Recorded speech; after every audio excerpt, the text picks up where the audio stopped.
Hello, everyone. Welcome to our webinar. My name is Andrew Townsend. I'm the Campaign Marketing Manager here at eLearning Brothers. Today's webinar session is going to be about personalizing your LMS experience to maximize user adoption. Thanks for joining us today, and we hope that you get out of it what you were hoping for when you signed up. This session will be recorded, and we'll send a copy of it out to everybody who has registered. So keep an eye out for that later in the day in your email. If you have questions during this webinar, or if you'd like to participate in some of our polls or comment sections, please use the questions panel inside of the GoToWebinar control panel. And we'll do our best to make sure we answer all of your questions and respond to all of your comments. All right, so to talk to us today, we have John Toda, co-founder and CEO of Edulence and creator of KnowledgeLink LMS, and Bill Crandall, one of our amazing custom solutions representatives. Thank you both for joining us today. And without further ado, I'm going to go ahead and turn the time over to you, John and Bill, and pass you the screen. All right. Bill, well, thank you everyone for joining us. Bill, do you want to kick us off? Yeah, absolutely. Do we have that screen up, John? Yep, hold on one second. Let me get it up on. All right, thanks everybody. My name is Bill Crandall. I'm one of the senior solutions representatives here at eLearning Brothers, and really what I want to talk to you today about is what we do really well. If you think about eLearning Brothers, for those of you who don't know us or familiar with us, we're really an all-inclusive, comprehensive learning organization. Started out with assets, so thousands of stock objects and libraries, all the way to custom solutions where we'll take your content, create it from start to scratch, or pick up where you might have left off, obviously with some off-the-shelf courses. We have thousands of titles that you can choose from, some soft skills, leadership training, and such forth and so on. And actually, we provide organizations with an authoring tool as well, so many to choose from if that's something that you're looking for. And as what we're talking about today is learning management system. So when you think about an LMS, it really, an LMS is an LMS. It's how you use it. It's what you want to get out of it. And adoption levels is what I've seen, more and more times. That is something that organizations have been looking for. And John is going to talk to us about how to get better adoption levels out of your LMS and your users, KPIs, and everything else like that. So we want this to be very interactive. There'll be some polls and questions as we go along, so I hope everybody enjoys the time that you have today. All right, well, thank you, Bill. And so we will jump right in now to our agenda here. So as anyone saw in the invitation for this event, we've got a few topics that we want to cover that Bill referenced there. First, identifying the key performance indicators of your training program, then increasing user adoption through personalization of your learning program. We'll also talk a little bit about the skill set economy, what we mean by that today, and the value of layering in real-world rewards in your virtual training.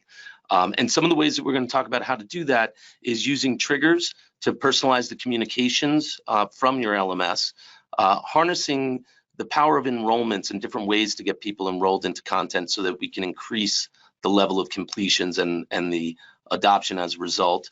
And then, of course, informing a lot of your training decisions with business intelligence reporting and assessing and developing each individual's strengths and weaknesses and personalizing the program around that.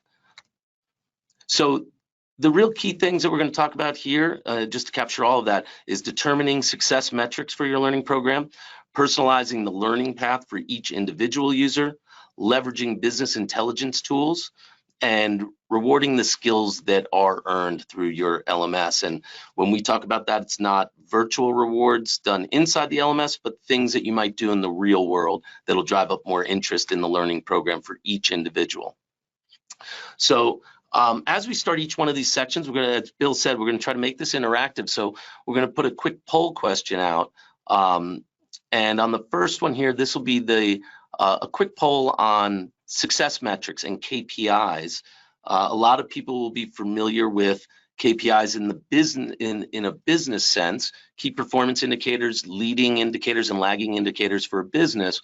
But not a lot of people talk about that when they're developing their learning program or optimizing their learning program, and certainly using your LMS. So one of the things that we like to do is really talk about that. And this doesn't matter obviously I created Knowledge Link, and I'm a big fan of that platform. But these types of strategies and the philosophies we're talking about today can be used regardless of the LMS platform you're using. It's really more from a strategy perspective. So you'll see that quick poll, and where do I see the results on the polls? Nope, so those are still coming in. All right.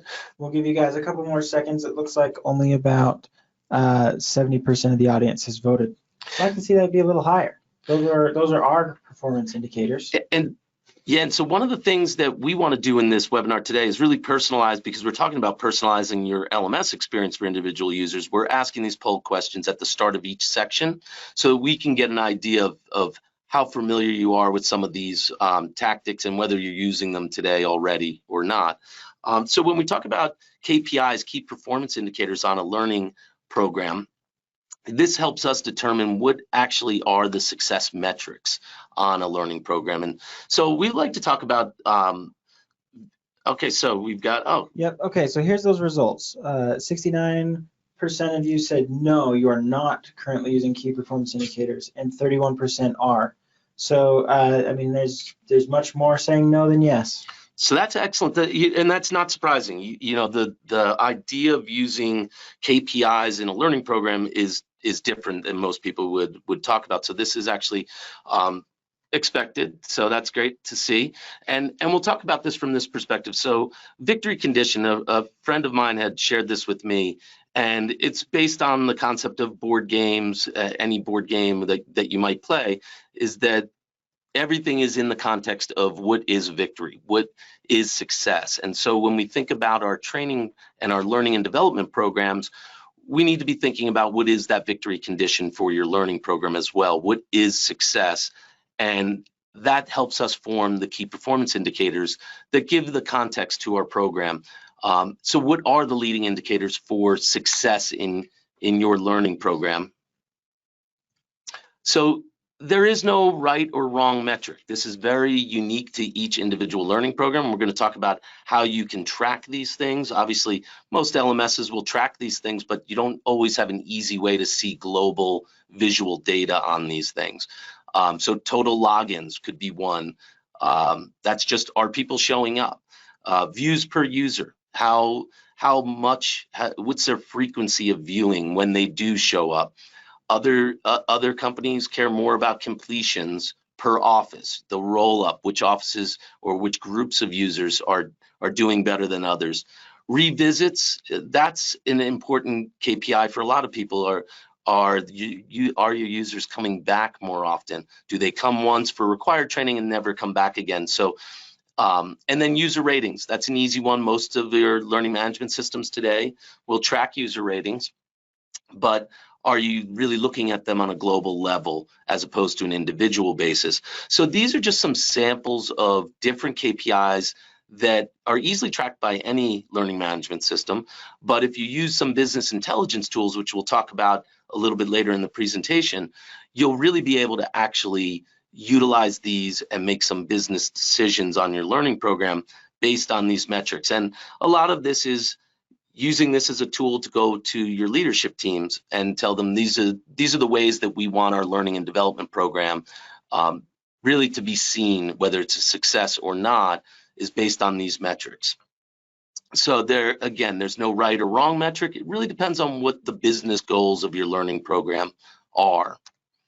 Then once you do that, one of the things that we really like to do is establish some of these success metrics, then optimize what we call trigger communications to drive these really important metrics home, to get more logins or to get more completions or views per user. Once you determine what those 2 or 3 really key KPIs are going to be for your learning program, then you can start to set up some of these triggers. And one of the things that we do with Knowledge Link that you can do with a lot of other applications, we've integrated with a tool called Zapier.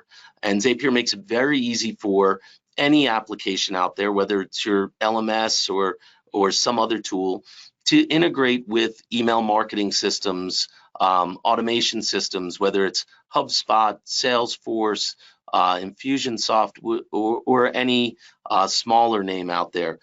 if you're using a tool out there to communicate with your users and to generate excitement in your learning program, you're not restricted to what's inside of your LMS today. I think what a lot of people sometimes have a challenge with is that, you get certain communications that'll go out automatically from a learning management system. They're not always, and some standard ones here, as you can see in the upper left, these come right out from an application. They're branded, but they don't do much more than notify the user. And then this one is coming out, and the one in the middle here is coming out from an automation system, such as a HubSpot or a Salesforce or Acton, any one of those, using the integration through Zapier. And you can check out Zapier at zapier.com. But this allows you to really leverage all the value you have in your email marketing systems and sales automation systems, customer retention programs, and not just be limited to what your LMS gives you. The other cool thing here, The other cool thing here is in the lower right, you'll see we also use this with Slack. So a messaging tool like Slack or anything you might use is also supported by Zapier integration. So now I could put some hooks in here where not only are emails going out, but coming back to your internal team, your learning and development team, or your management teams in training and in HR. Now you can see interactions and things that are going on automatically populating in a channel like we do here with registrations. Every time a new user registers, it sends an alert to a Slack channel that everybody sees. So you're seeing kind of two sides of it, things that will happen for the end user, and then some communication that comes back to management so you can see in real time when people are engaging. And then if I click on one of these, let me just see if I can switch my screen over. Andrew, how can I show my browser? Just drag it onto this screen and you'll be able to see it just fine. Oh, drag it to, it's on this screen. I'm sorry.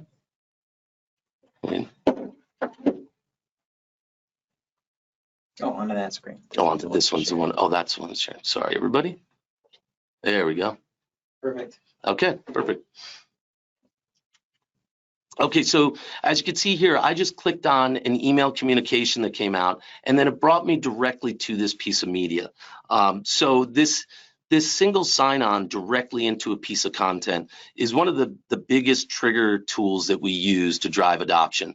So if everybody's always trying to replicate the success that big social media tools like LinkedIn and Facebook generate, but what people don't really talk about is that two of the largest email senders in the world are LinkedIn and Facebook.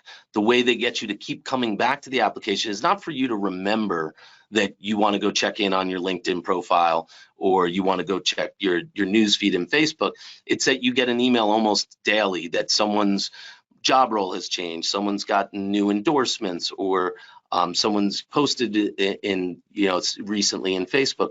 So we're doing the same thing with these triggers in communications.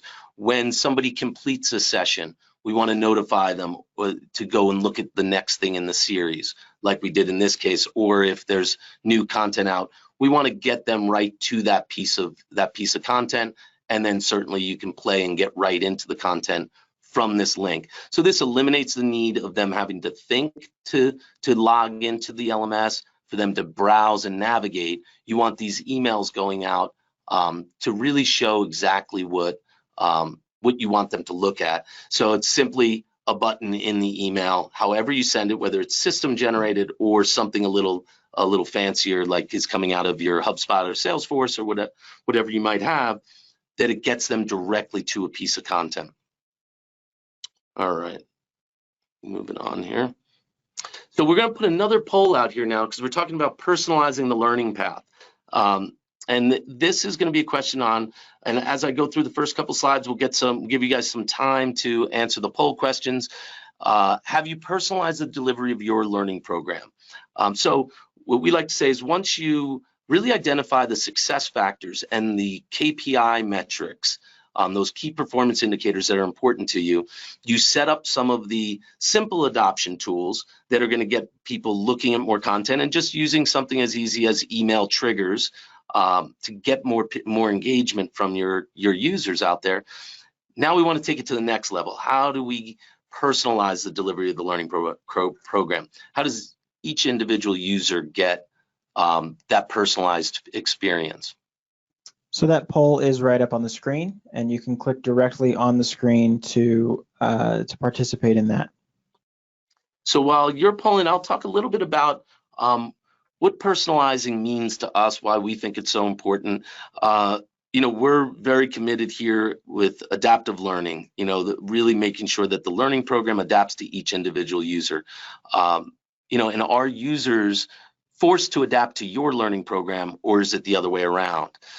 So why is personalization important? Why does it matter to us? Well, it's very simple. Today, you're looking at a next generation workforce that is very committed to their own personal development. They want to build their resume out on LinkedIn. They want to get as much recognition as they can on their online resume, which today is LinkedIn. They want to really be invested in their own career path. And so when we talk about personalization, we're really looking at this next generation of millennials and Gen Z employees in your workforce who really want to know that not only are they getting better in the job for your company, but they're moving along on their career path. They're getting further along on where they want to be, and also getting the recognition for that on social media.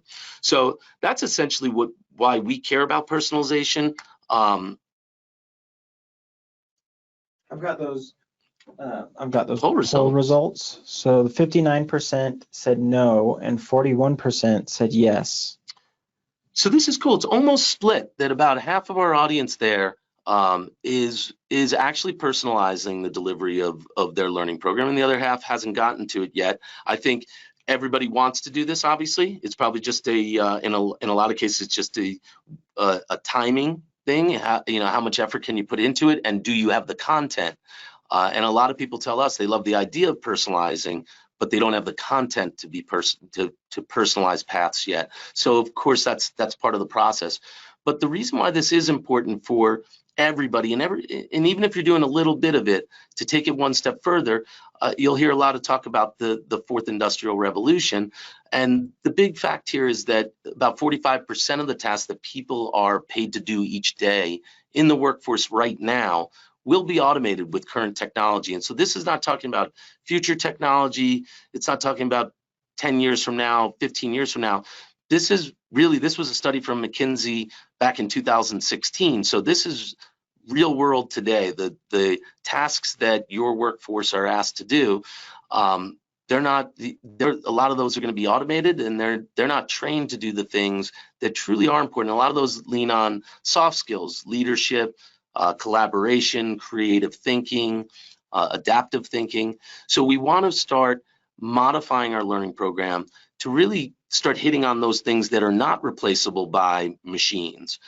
Some jobs we know are replaceable by machines, and some skill sets just aren't, and creative thinking and creativity and collaboration are not. So we want to personalize our learning tracks to really gear things in that area, so the individual learners feel like they're getting better in the areas where they're weakest. So this is just simply the difference between linear learning and adaptive learning. And if you look at the graphic on screen, linear learning was the way all of our LMSs ran for a very long time. Everybody went the same direction from start to finish. But today, with an adaptive learning model, you're really going to everybody's going to take their own unique path. And you want to be looking at your content and looking at the way you structure your courses and all of your curricula in your learning management system, so that they can support this adaptive model. Because as we always say to people, is that if you were driving from one location to another today, you wouldn't go back to the old school road atlas, you'd be using a GPS. And the reason we like to reference that is that everybody starts at a different spot, and where you are on your own learning track changes all the time. So this is knowledge-based theory. It's been around for a long time, since the 80s, but basically saying that before you ever deliver training to an individual, we need to know what their knowledge state is. We don't all join a company and start just because we're in the same role. we don't all have the same knowledge state from the beginning. So Knowledge Pilot is a tool that we use for this, and we're going to show this to you firsthand. There's a lot of assessment tools out there, but what we really like about what we can do with Knowledge Pilot is that it initially does an assessment. So there's a lot of different views on how you can do adaptive learning, but our feeling is that you have to start with what the individual learner can do, what their knowledge state is right from the beginning, and that starts with an assessment. They answer some simple questions, which we're going to show to you in a moment. And then your results come in. It recommends a course path for you, and then it keeps comparing you with your peers and your industry and others in your industry, so that we can make sure that you're really moving along on that path properly. So for the demonstration here, we wanted to show you quickly how we're doing this right now in the eLearning Brothers LMS right here. And so if I start, and this is a sample, one of the things we like to say to people is that these libraries in a lot of learning management systems have gotten so large that it's almost impossible to navigate them. We don't know how to even find all the content. And some of the greatest libraries out there have really kind of become their own worst enemy, because I can't find anything anymore because there's so much in there. So we like this idea of starting with an assessment. Your LMS for a brand new employee can be completely blank. The only thing I have is this Knowledge Pilot assessment. When I click here to test my skills, it comes in with a basic core competency assessment. And this is just a simple one that we're using for the demonstration here. So I try to understand what other people are feeling as well as what they're saying. And I'm just going to go through and answer these quickly. I read the speaker's body language.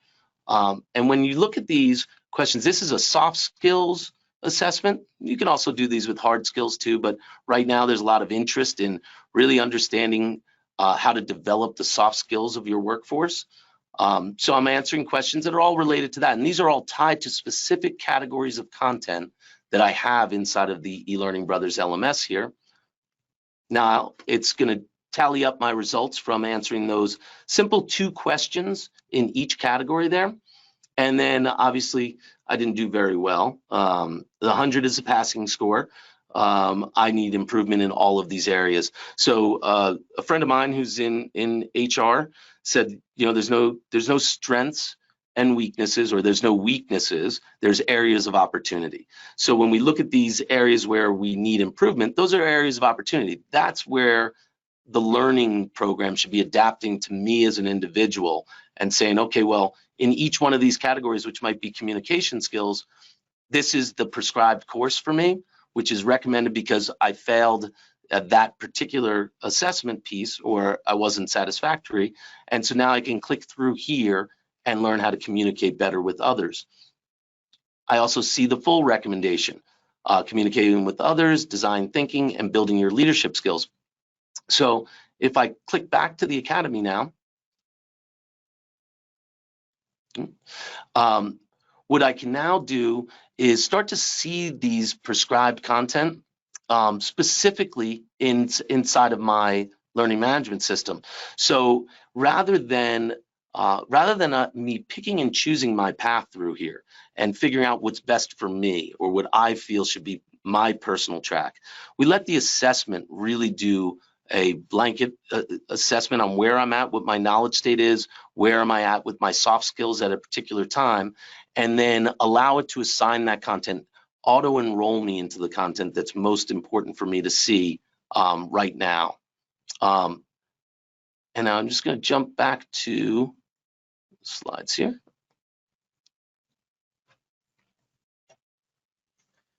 A quick question has come up when it comes to these assessments. So is this type of assessment gathering what people's opinion of themselves in rather than an actual assessment of performance? And if that's the case, isn't your data going to be skewed? Like, who's going to rate themselves poorly on communication or something like that?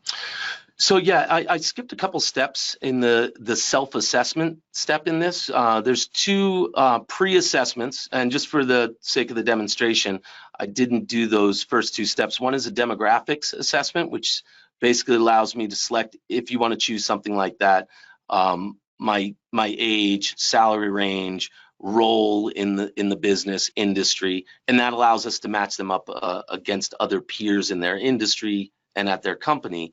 The second one is a self-assessment piece, and I deactivated that for the demonstration, but that goes to the point that you're asking there, is that I'm going to self-assess how I think I am in each of these areas, and then I'm going to answer those assessment questions, which are designed to not be so easy to game the system. So yes, to your point, we would typically start in the real world with a self-assessment. So I can say, here's where I think I'm really good in communication. I think I'm really poor in leadership. And then you do your actual assessment, and it allows us to match up where you thought you would be and where you actually are. The other piece of that, which you'll see quite a bit nowadays, and it's something that we do support as well, is 360 assessments. And I think you're also, the question is getting to that as well. It's nice to say, I think I'm this good in communication and leadership, do the actual assessment, and based on how well I did on that particular score or that particular test, you know how you scored on it. But then the 360, and for anyone who's not familiar with it, that's asking all your peers, your coworkers, people who interact with you on a daily basis, what they think you're good at. And so they're just all different layers. In a perfect assessment world, you do all three: self-assessment, the actual assessment, and then your 360. And that really gives you an accurate standing of where you are. But your recommendations, you can take all of that into account. Now, does this assessment cover everything, including like knowledge level assessments for job class, or are you pulling in this data and ranking from national, your data, big data, your company? Where is that data coming from, and how much time and how expansive can that be? Yes, so Knowledge Pilot specifically is an assessment authoring tool. So it allows you to build your own assessment. There's a template of assessments, so you can use standard assessments, industry assessments, all well-known providers. But then you can also go and create your own assessments. And a lot of people will say that, we want to build something that's very unique to our company. And that, where I was showing some soft skills assessments, you can also make those about hard skills, things that are very unique. There may not be an assessment out there that is specific to your industry or to your company. So you can use some industry assessments, but then you can add more, create your own assessment in there. And as far as data goes, for us, the real important data is the collection. And that's kind of going back to the demographics piece, is if you choose to select the demographics piece and you select your industry and the role, over time, and again, this takes time because the more people that come through and select an industry and a role, the more big data we have on that. So the data set gets better and better as time goes on. But that's one of the real initiatives of what we're doing here with Knowledge Pilot, is to ask those demographic questions to find out what industry and what role people are in, so that when a salesperson at a software company comes through, the big data component is something that one individual company may not have access to, but because we're doing it across multiple industries and lots of companies in each industry, we're going to be able to have that data as a reference point. And so, to your question, it takes time. The big data, obviously not a lot. There's not a ton of data there. There's a decent amount, but it'll get better all the time. Adaptive learning is just a better version of personalized training. So as we know, about half of the audience here is actively involved in personalized training, but adapting your learning, even more than just personalizing it, automating the adaptive learning is kind of that next level of it. The right content at the right time, real-time analytics so that your trainers can adapt when they do have a one-on-one or live sessions with people, and giving you the ability to continually refine and refocus your training if it's not getting the results that you want it to get. Then the next phase of this, and this is something that we're excited about when we go back to looking at that next generation workforce and preparing them for the things that are coming in the workforce, and with machines really automating some of the routine jobs that are out there. is that we want to share this in a career map. Again, this is something that Knowledge Pilot can do for you, but this is also something you can do manually. If you are just doing manual assessments with people, maybe not going so far as recommending the training and going to a full adapted learning model, but even if you're sitting down with each individual and just in the early stages of this, preparing career maps, knowing that if someone is a business analyst at a software company, what is the career map for them? In a perfect world, we want this to be inside of the LMS, which is what we're talking about here. But even if you just do an early stage of it, where you're really looking at where an individual wants to go with their career, what are the milestones along a 1 year, 2 year, 3 year arc? The idea behind this is if you can show that and you can map that for an individual, then the adoption will come as an obvious byproduct. So rather than managers telling you you have to look at something and we're reporting on it so you don't want to get in trouble, instead we want to flip the table a little bit and say, if we base everything on a career map, much like we have here, then someone knows, okay, these are all the things I need to do along the way. Again, kind of going back to that idea, even when we talk about the victory condition for our and KPIs for our whole learning program, even looking at it on an individual basis, what is that victory condition for an individual? What are the milestones along the way so that we know that as they're moving through this program, as they're tracking and hitting those different milestones, they're getting better and closer to where they want to be, improving on their weaknesses, and not necessarily just refocusing on strengths that we already knew they had, but really developing them in all these areas and then giving them these rewards along the way. And one of the things, obviously,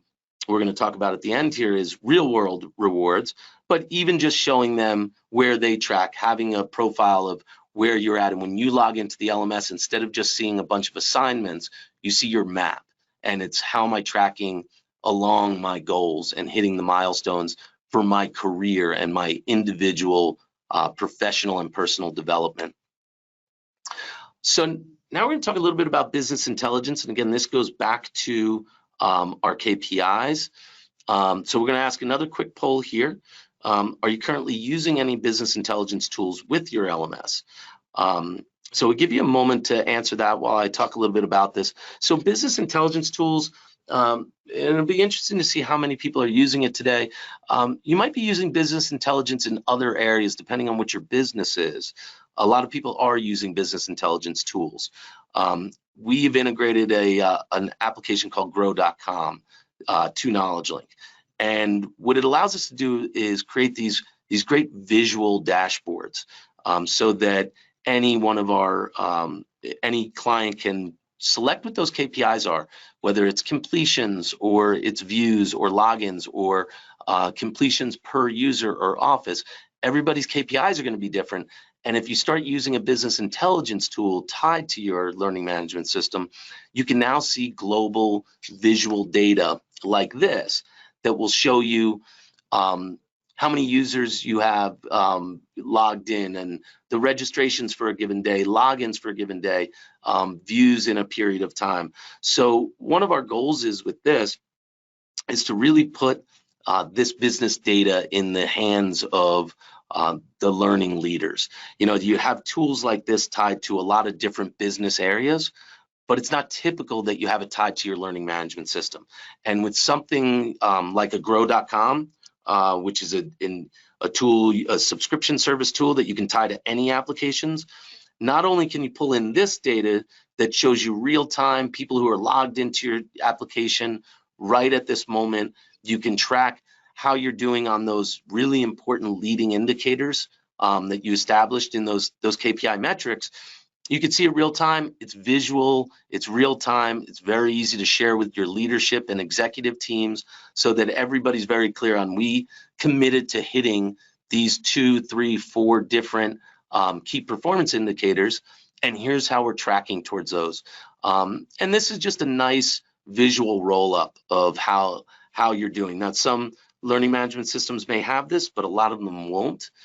So you can, if you don't, you can simply tie a tool like grow.com that's going to give you access to this type of data in your learning. Do we know how many people are using So the results on that are here. There's 82% saying no. That's a very large percentage that says they are not using business intelligence tools. Yeah, so I would say that's not that surprising. Let me just sit my mouse here. I don't think it's that surprising because no one's really thought of using business intelligence tools like an application like Grow with your learning management system, but it's a simple tool to use. It's a tool that a business user can use. So you can create your own visual dashboards, whereas this wouldn't be available to you in your standard learning management system, and so it's just not an option. But we feel it's critically important that if you're going to go through the trouble of creating and really getting alignment around the key performance indicators that are really important to your organization and to the development of your individual employees, that having a tool that can report on that is critically important. And of course, the standard tracking is important both for an individual and globally, but seeing these visual trends is really kind of a unique aspect that can add a lot to what you're doing out there with your individuals. So now, once you know really where everybody's at, what your metrics are, what really is the victory condition, the success metrics for your individual learners, we're going to ask you one more quick question about RealWorld Rewards. So, John, before we jump into this last poll, can you go back and show us the Grow screen again? Oh, yeah. And talk through that a little bit. The poll was still on the screen at that time, so we'd like to see the visual for that. Oh, okay, yeah. So this is because the poll was up on the screen. So yeah, this is the visual really of and again, this is powered by Grow, so you can check out their service online at grow.com. And this can tie into any application. So we do this for different purposes. We'll even tie this to other applications. You can pull a certain amount of data from your learning management system like this, the registrations, logins, views, real-time stats.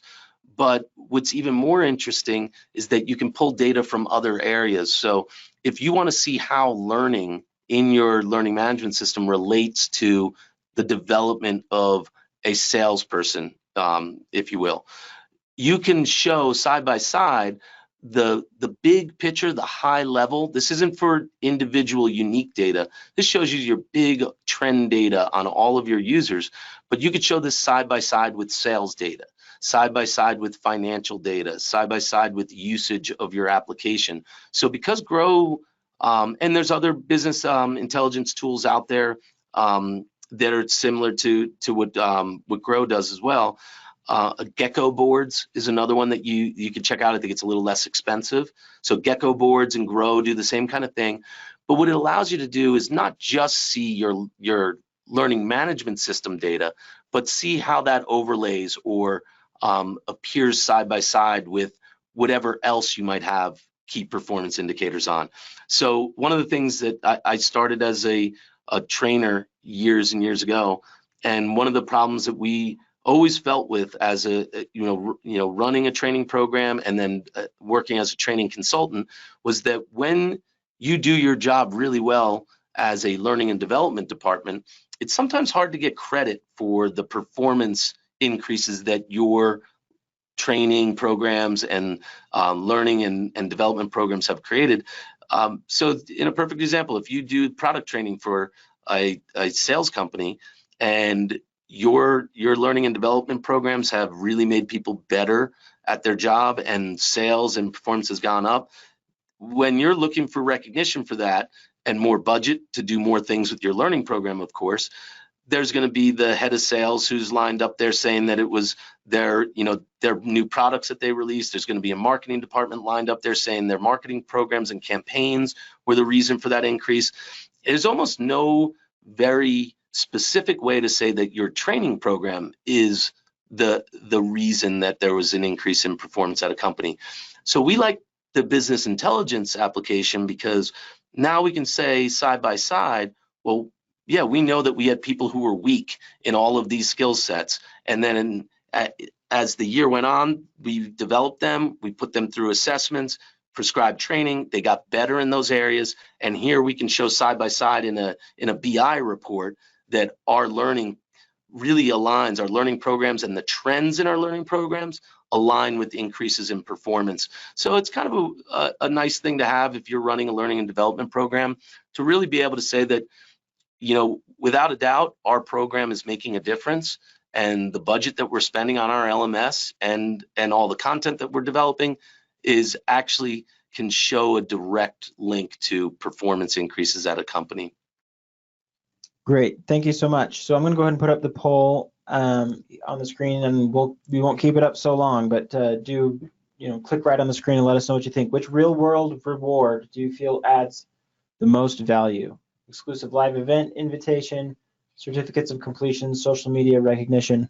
And could you maybe tell us, John, a little bit more about exclusive live event invitation, how you mean by that?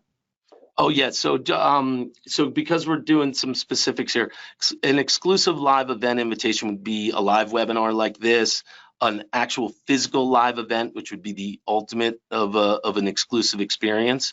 So it could be anything live that you're controlling access to.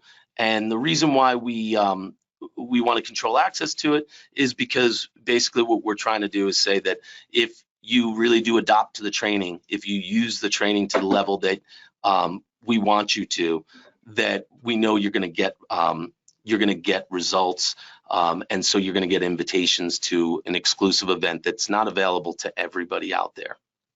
Excellent. So we'll just give you guys a couple more seconds, maybe 5 more seconds to click on the screen and let us know which real-world reward you feel adds the most value. And we're done. So the results are 37% of the audience said social media recognition. That was the highest. Then 33% for the live event and 30% for certificates of completion. All right. So, let's talk about this a little bit, because one of the things that we do talk about quite a bit is, what are the real world rewards that you are integrating? A lot of people, when they think about rewards in training and in their learning and development programs, really what they're looking at is, how do I go ahead and issue badges and things like that inside of an application? What we're talking about with this is really going one step beyond that. We think that in the real world, to an individual learner, the thing that's going to keep them really intrigued and really coming back and doing more of their own development on their own is to know that this is going to translate to something in the real world that they may not have right now. And so to that extent, what we're really looking to do here is take things that they don't have easy access to, or they didn't get automatically, and tie that to their virtual training. So here's an example of one use of this, and this is tied to an assessment too. But the idea is that we want to develop their skill sets, and we want that to mean something in the real world. So when I say real world, I mean, if I'm doing development, if I'm investing my time and energy into a learning and development program, it's nice to get a badge, it's nice to get a leaderboard, but beyond that, I want to know that I got recognition, and one of those items is recognition on social media, on my LinkedIn profile. I'm seen as an expert. What's in it for me as an individual learner? How am I ranking against my peers? And that's kind of that industry data. Is it making a difference that I'm doing this learning? Am I getting some personalized tracks? That's real world benefit because I'm putting the time in. And am I getting further along on that career map? Am I growing in the areas where I need to develop the most? Then you take it one step further, and a lot of the people that we work with at an enterprise level, they'll build a certification program. And if you look at one like this, the little badge over there on the right, the certified manager badge, that's a designation that they created on their own because they knew that their training program would do the best if they had champions in the field who were really driving it. And so it was important to get the managers to really buy into this. So they created this whole program, a manager certification program, that if you complete all the content, you get all these real world benefits. So one of them, again, what's in it for them? The expertise. So you become an HPN University expert for your organization. You're a certified manager. You get all of the recognition and branding. So they have a little pack, a badge pack that goes out to a manager when they complete the program that allows them to put this designation badge on their LinkedIn profile. They put it on their email signature. They can use it out in the real world. They can even use it when they go on a job interview. And one of the things I always say about this with real world recognition, we've designed a way for our clients to, for the end user of one of our clients, to hit a button at the completion of a training course and actually add a skill set in LinkedIn right to their profile. And so the natural thing is, well, now we're giving them more recognition out on social media so that they're going to be more easily recruited by our competition. We're making them better for another company to snatch them away from us. And our feeling is that if you're making this investment in your best employees and you're giving them the training to make them experts in their space, allowing them to get this recognition out on social media, then they're not going to be interested in leaving. The value proposition of going somewhere else is not going to be so great, because today's workforce is as interested in their own personal development and their career development as they are in compensation. And so that's making that investment in them pays off in the end, even if there's a little risk that now you're making them look better on LinkedIn for other people. And then real benefits.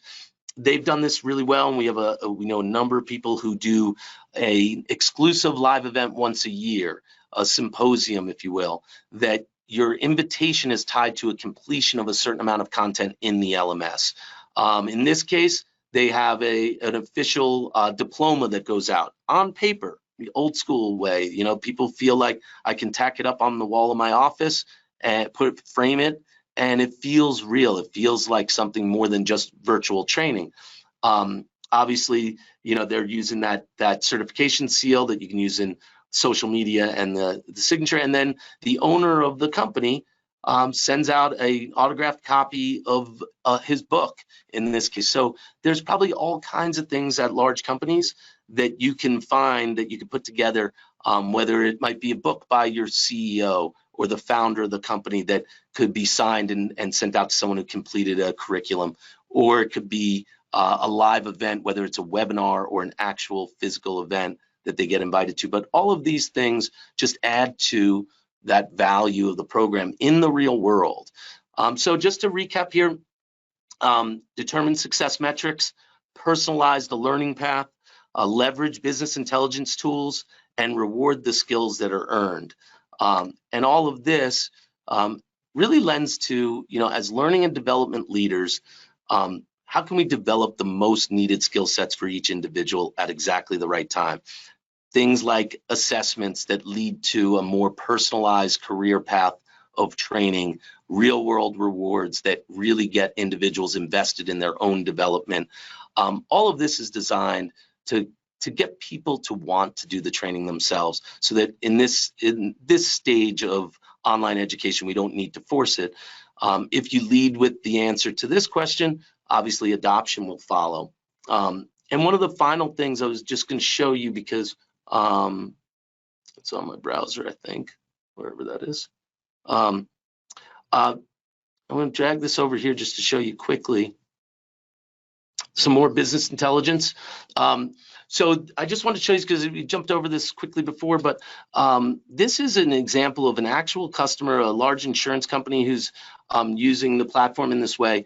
But it just gives you an idea of different metrics that people are looking at. So in their case, real-time video usage, percentage of users who are enrolled, or in this case, over-enrolled in courses, because they've got 200% enrolled, so that's multiple enrollments.